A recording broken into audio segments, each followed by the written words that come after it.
Hello everyone, first of all welcome to my YouTube channel. In this video हम कुछ short formulas देखने वाले हैं। कुछ स्टूडेंट्स ने मेरे को रिक्वेस्ट किया था कि उनके जो वाइवाज हैं तो उसके लिए उन्हें क्वेश्चंस दें। तो क्वेश्चंस के लिए ऑलरेडी 2 वीडियोस अपलोडेड हैं और उसकी पीडीएफ का लिंक भी मैंने दे रखा है, वहाँ से आप वो एक्सेस कर सकते हैं। तो उसमें मोस्टली ऑल एक्सपेरिमेंट के क्वेश्चन है, बीएससी सेकंड या केमिस्ट्री का कैसे भी। देखो, फर्स्ट ऑफ ऑल जो भी आपकी वाइवाज लेती हैं कोई भी टीचर, सबसे पहले आपको जो भी एक्सपेरिमेंट है उनका कंप्लीट नॉलेज होना चाहिए। जो भी उसमें टर्म्स यूज़ हो रही है, जो भी आपका एक्सपेरिमेंट है तो उसका आपको कंप्लीट नॉलेज होनी चाहिए। आपको जो भी आपके माइंड में क्वेश्चन आता है तो आप गूगल वगैरह करके उसका देख सकते हो, ठीक है।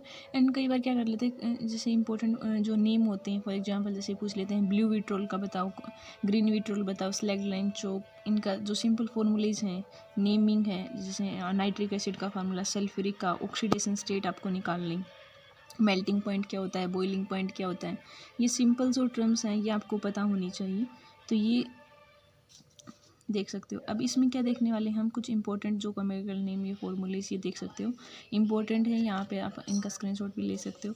देखिए, आपका ब्लू विट्रोल होता है, किसका केमिकल नेम डायरेक्ट पूछ लेते हैं कि जैसे ये पूछ लेंगे आपके कॉपर, जो ब्लू विट्रोल है या कॉपर सल्फेट है उसमें कितने वाटर मॉलिक्यूल होते हैं, तो आप बोलोगे 5 होते हैं। फेरस सल्फेट में कितने होते हैं, 7 होते हैं। तो इसका फॉर्मूला, ब्लू विट्रोल को हम कॉपर सल्फेट बोलते हैं 5H2O, ग्रीन विट्रोल को आयरन सल्फेट 7H2O, इप्सोम साल्ट हो सकता है, plaster Paris, gypsum, washing soda, common salt, ये इंपॉर्टेंट फॉर्मूले देख सकते हो आप। कार्बोलिक एसिड है, फिनोल, ठीक है। एंड ये तो सिंपल फोर्स वगैरह, ये तो फिजिकल में। एंड अगर आपका जैसे फिजिकल की है क्वेश्चन, तो वहाँ पे सिंपल ये क्वेश्चन तो होता ही है टीचर्स का, जैसे molarity, normality, molality, mole fraction, ये टर्म्स क्या होती हैं। और एक क्वेश्चन ये भी होता है कि जैसे आपके इन तीनों टर्म्स में से मोलरिटी दे दिया, नॉर्मलिटी एंड मोलेलिटी, इन तीनों में से कौन सा बेटर रहता है, मीन्स टेम्परेचर के साथ कौन सा चेंज नहीं होता है, तो हम ज़्यादा प्रीफर किसको करते हैं, मोलेलिटी को। एंड मोल फ्रैक्शन भी दे रखा है, तो मोलेलिटी और मोल फ्रैक्शन को हम प्रीफर करते हैं compare to molarity and normality. Why? क्योंकि हमें पता है कि मोलेलिटी क्या होती है, आपका number of moles of solute by mass of solvent in case ये होता है। तो हमें पता है कि मास कभी भी टेम्परेचर के साथ चेंज नहीं होता। बट मोलरिटी में क्या होता है, नंबर ऑफ मोल सॉल्यूट के बाई वॉल्यूम ऑफ सॉल्यूशन।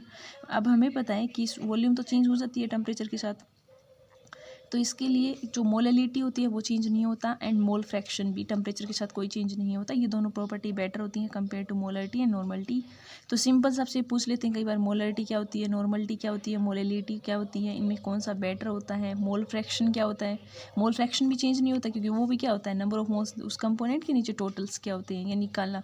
ये पूछ लेते हैं कई बार, जैसे N/10 है नॉर्मलिटी, 0.1 सॉल्यूशन प्रीपेयर करके N/10, जैसे NaOH दे दिया इन 100 ml, इसका सॉल्यूशंस का क्या मीन्स है, कितनी नॉर्मलिटी, हम सॉल्यूशन कैसे प्रीपेयर करोगे आप, ठीक है। अगर आपके पास टाइट्रेशन है, टाइट्रेशन के अगर आपने एक्सपेरिमेंट किया तो टाइट्रेशन में पूछ सकते हैं टाइट्रेशन क्या होती है आपका, कि हम सिंपल के टाइट्रेशन क्यों यूज़ करते हैं।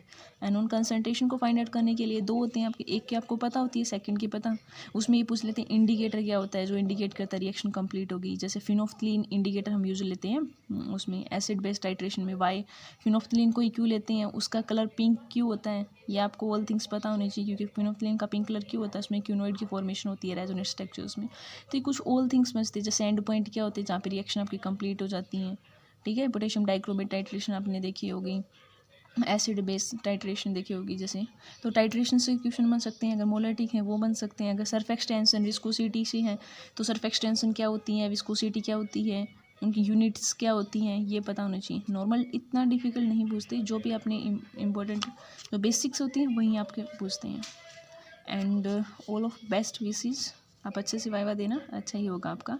कॉन्फिडेंस, अगर पहले आप ये होता है कभी हमें फियर हो जाता है कि हाँ हम दे पाएंगे, अच्छा नहीं है। कॉन्फिडेंस से दोगे तो आपको जो भी चीज़ याद है वो आप अच्छे से दे पाओगे, ठीक है।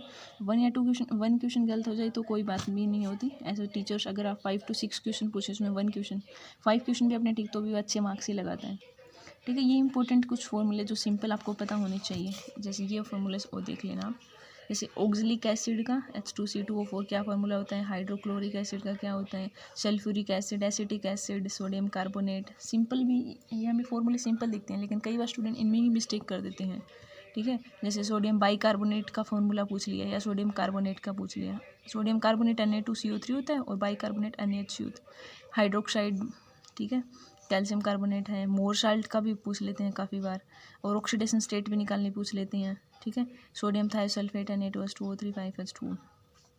तो आई होप आपको ये थिंग्स कुछ हेल्प करेंगी। एंड जो वीडियोस हमने 2 डाल रखी हैं वो भी आप देख सकते हो, जो PDF है वहाँ से आप उसका डाउनलोड कर सकते हो। And best of luck for all जिनका भी वाइवाज हैं या आगे आने वाला है।